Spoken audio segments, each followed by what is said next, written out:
the launch of Black Entertainment Television. Well, when cable and satellite came about, the opportunity for a BET to exist, happened. Bob said having a television station is like having a license to make money. When I first met Bob Johnson, he came to me, he says, I want to put together a black network. I said, I would love to see this happen. But of course, in the back of my mind, being realistic, I was very skeptical of it being successful. What was Negroes thinking? This nigga gonna lose his shirt. I think a couple of them said, yeah, right, okay, that's a good idea, right. There was a lot of jealousy around him. When you call certain white companies and say, this is Black Entertainment Television, immediately you can tell on the other end of the voice, people would go quiet. It was all about survival at that time. Whatever we can get on that. Bob was on the road 24/7. He was trying to sell the network while we were given the mandate to keep programming on the air, just keep something on the air. Anything that was black-oriented, that had a black lead in it, a black actor or actress in lead, that had a black theme to it, was BET's target program. There was Bobby Jones Gospel, which was, a very successful show. BET Sports with Charlie Neal, Video Soul. When you're watching the other music stations at the time, you had to sit there and watch about 2-3 hours to catch one black video. So you're watching all of this, Sweet Dreams Are Made of the Shout. Then you get a black video, oh, the whole house gathered around the TV like, yeah. And then for them 3 minutes, yeah. All right, then everybody go back to doing what they was doing. So when BET came, you was like, what? Record companies weren't making videos because MTV wouldn't show black videos. We sent out an LP in the form of an announcement basically saying, if you make videos, we'll show them as long as you make them. I remember a friend of mine going away for the summer to visit her father in California, coming back like, wait until you get BET. You're gonna love it. Why did they have to name it BET? Because it's Black Entertainment Television. But a lot of blacks didn't have TV, so that didn't really make sense. You had to watch BET over a white person's house? We were trying to give the black community something they couldn't get anywhere else, with a variety of shows. The inspiration for BET came out of a desire for African Americans to have their stories told in a way that depicted their images and information about their lives in a positive light. Everyone was watching BET, especially since it was the only game in town. Any town. We were a small network, and certainly people watched us. BET has done a lot for black people and giving them a voice over all these years. So I think that's a major thing in the media. I think of everybody of the hip-hop culture who's making noise or is a success, they are wearing BET on their shirt. So everywhere they're big, BET has the opportunity to be big. I'm just glad that we, as artists, black artists or whatever, had a place to be played on and get seen by the world. We felt like it was our network, like Black Entertainment Television. It was the first time that black folks had their own television network, something that was sensitive to their needs, something that was programmed for them. Bob Johnson was a genius. I'm just sorry that I didn't lend him half the money. It's big all over the world. Like they used to say 25 years ago, I want my MTV. I know they're ready to say, I want BET. I always knew it would be successful. For me, it was being in the right place at the right time when the technology emerged and to draw upon people's desires to be seen and heard in their own image.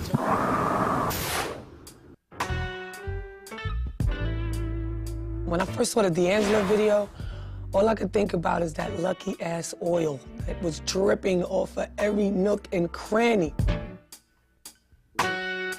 Oh my God. Hold on, I'm having a moment.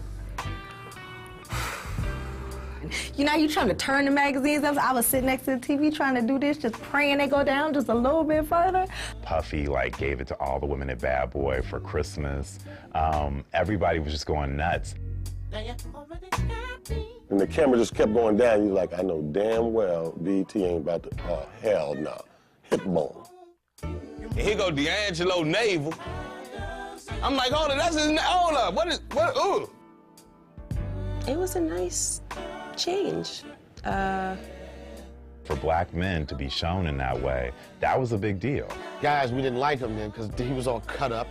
And he's standing there with this thug life body, and you're like, how does it feel? You're like, that's a crack song. That's crack. How does it feel when you crack?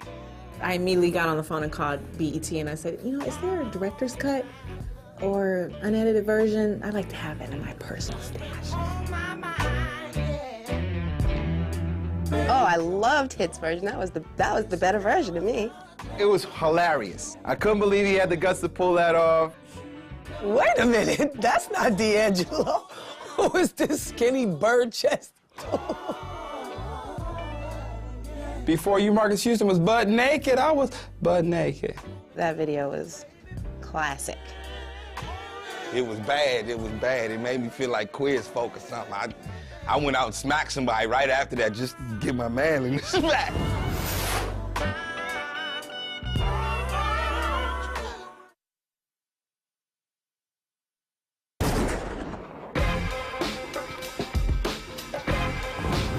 Number 24, the launch of Comic View.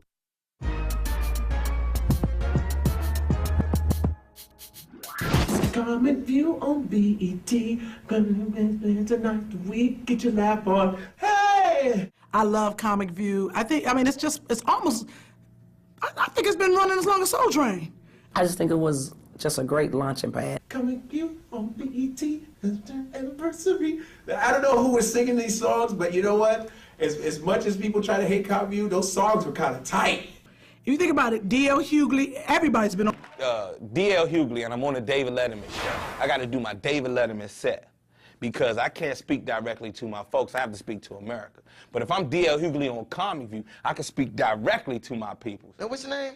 LaRon. Ain't that a pimp name? Ain't that a pimp name? Go on, grab his and say, where my bitches? Where my bitches? Oh, sookie now. Yeah, I'm a big fan of DL. I love, like, those to me are the classic Comic View, joints right there. Where else will we go where we can get 7 minutes of television time to showcase our talent? It's priceless. You imagine you go to the dentist? He said, let me take a look. You go like this. He go, No, you didn't tell me. You didn't tell me that was going to be in here today. You did not. Get out my office. Get out my office. You didn't tell me you were going to look like this. I do a lot of shows down in the South or Midwest or wherever, and for a lot of those people, Comic View is the end-all, be-all of black comedy. Comic View has been the format oftentimes that's all that the young stand-up has in terms of television exposure. Singing that song about, could you be the most beautiful girl? Now, could you be the most beautiful girl in the world? Yes, sing. For a comic, we can watch Comic View, not just being a part of it, but we could watch it and we could see the best of us and we could see the worst of us. I seen cats that ain't even just had no jokes, just stood on stage in front of the mic, looking at the audience. That's my time. Now, I don't want to exclude any women from the activity, so let's give all the frog face a big round of applause as well. He's bombing, and they're helping him with sound effects. That's why I don't understand why y'all walk around with all this fake stuff on, like weave and press on there. Not that that's bad, because it does enhance the qualities of some of the less fortunate ones. They throw a bubble up, like, what's he talking about? Cricket, cricket? And my mom got to see that? I might cry. That was the best thing y'all ever did. When cats were not funny, y'all put the crickets on there. Man, that was the best.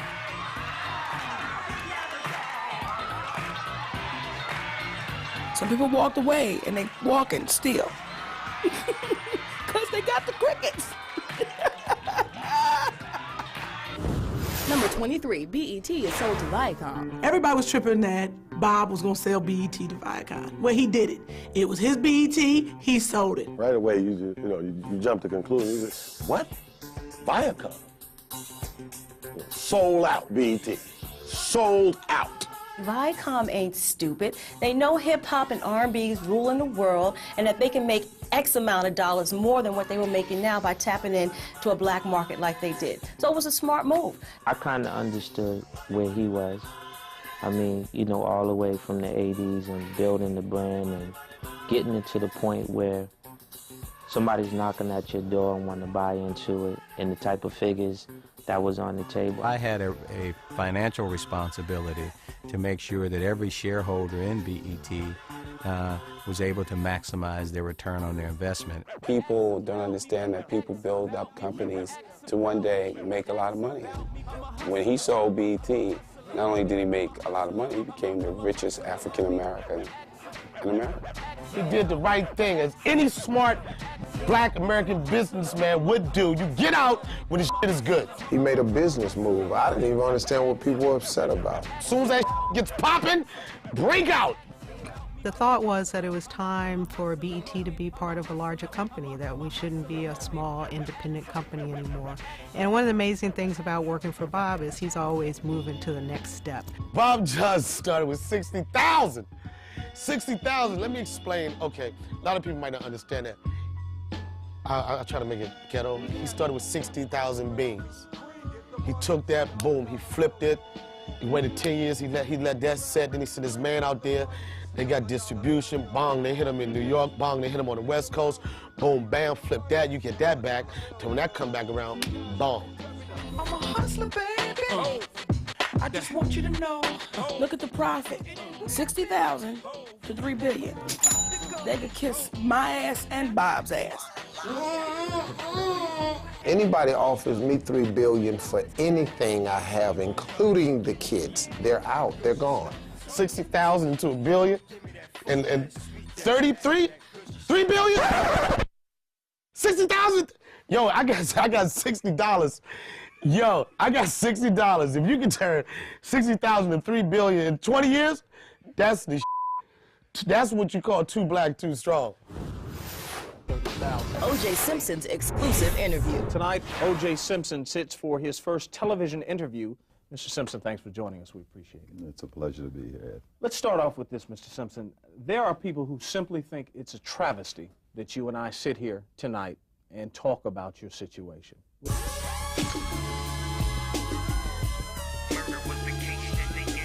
We were a fairly small network at that time, so for us to have an exclusive OJ interview was hot stuff. We knew it would be a high-rated show on BET. We didn't know it would be the highest-rated show on cable. The best way to shortcut or circumvent all of that is to just come on TV and tell everybody what I'm thinking and how I'm feeling. It had black and white, man and woman, wealth, power, and murder. We, the jury, in the above entitled action, find the defendant, Orenthal James Simpson, not guilty of the crime of murder. I thought this was America, people. The Million Man March. The Million Man March was a message that Minister Farrakhan and others wanted to send out that I thought was positive and meaningful for black Americans, men or women. Whether you like it or not, God brought the idea through me. There's a million brothers at the march, and there's a million lonely sisters sitting at home. Minister Farrakhan called and asked us to do it, and we just thought we should be a different voice and really go all out. So let me lead a march and go be with these lonely sisters at home. No, I'm joking. I'll march right to work. This is more than just a political march. This is a spiritual march. We are not here to tear down America. America is tearing itself down. We closed down BET for that day. It was part of our way of saying to the black community, this is what you expect of us, this is what we will deliver. I marched a Million Man March to work. Next question. The Million Man March is probably one of the most beautiful moments of my lifetime. We felt that we needed to give the world another view of us as black men.